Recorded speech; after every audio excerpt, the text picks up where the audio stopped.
15 अगस्त 1971 रात का समय करीब 1 बजे। चटगांव बंदरगाह, चारों तरफ सन्नाटा। पाकिस्तानी सेना 14 अगस्त के जश्न के बाद अब आराम कर रही थी। बंदरगाह पर खड़े थे कई बड़े जहाज, हथियार, गोला बारूद और राशन से भरे हुए। सुरक्षा इतनी कड़ी कि कोई पास भी नहीं आ सकता था।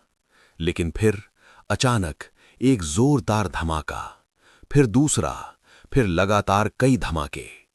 कुछ ही पलों में विशाल जहाज आग और धुएं में घिर गए। सैनिकों को लगा हवाई हमला हुआ है, लेकिन आसमान खाली था।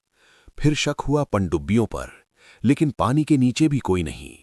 तो आखिर ये हमला हुआ क्या? पश्चिम बंगाल में एक गुप्त ट्रेनिंग कैंप बनाया गया, जहां इन्हें सिखाया गया पानी के अंदर रहना, बिना आवाज के तैरना, अंधेरे में रास्ता ढूंढना और सबसे खतरनाक हथियार लिम्पिट माइन, एक छोटा बम जो जहाज के नीचे चिपकता था।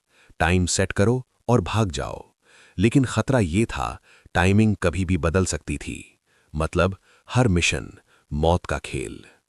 अगस्त 1971 कमांडो अलग अलग बंदरगाहों तक पहुंच चुके थे। वो मछुआरों के भेष में छिपे हुए थे। दिन में छिपते, रात में रेकी करते। फिर एक दिन रेडियो पर एक खास गाना बजा। ये था सिग्नल, हमले की तैयारी। अगले दिन दूसरा गाना, मतलब आज रात हमला। 14 और 15 अगस्त की रात, अंधेरा, शांत पानी। कमांडो चुपचाप पानी में उतरे, सिर्फ एक पाइप से सांस लेते हुए धीरे धीरे जहाजों के पास पहुंचे। अगर पकड़े जाते तो वहीं खत्म। उन्होंने जहाजों के नीचे जाकर एक एक करके माइन लगा दी, टाइम सेट किया और वापस लौटने लगे। रात 1:45 पहला धमाका, फिर लगातार कई विस्फोट। पूरा बंदरगाह हिल गया। जहाज डूबने लगे, पानी में आग फैल गई। सैनिक घबरा गए, उन्हें समझ ही नहीं आया दुश्मन कहाँ है।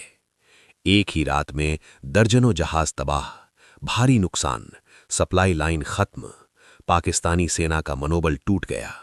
जब दिसंबर 1971 में युद्ध हुआ, दुश्मन पहले से कमजोर था और आखिरकार आत्मसमर्पण।